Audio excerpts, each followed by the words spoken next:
keep the lights on. Take technology and you apply it to an existing set of ingredients. So that's where technology starts to play a very different role.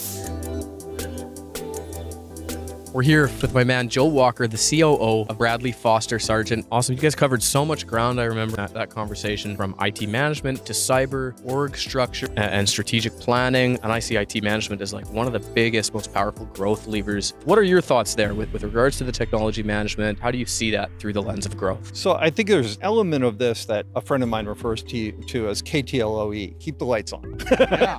And so we all have a responsibility for infrastructure. We have a responsibility for cyber and privacy, data governance, pieces like that. Those elements kind of ebb and flow depending on circumstance. Keep the lights on aspect of things. When you start talking about drivers for the growth engine in your company, you have to shift gears a little bit and really talk about, well, how do we do this? How do we open up possibilities? So real simple example, a number of organizations wanted to increase their TAM, their total addressable market. Well, how do you do that? There's a lot of different ways to do that. One of the things that people experimented with, and I would say that the early experiments were less than spectacular, but it doesn't mean it won't ultimately come to pass in a better form, is digital advice. Robo-advice is what you heard most frequently in the media. So you take technology and you apply it to an existing set of ingredients, and all of a sudden you have a larger market, you have a different cost structure, you have people who you can open up your investment offerings to that could never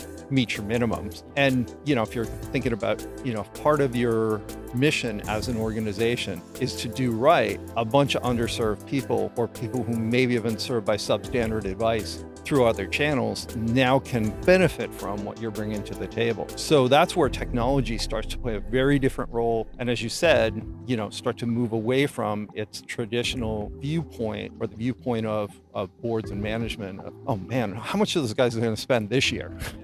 All right, Joe, much appreciated, my man. Thank you.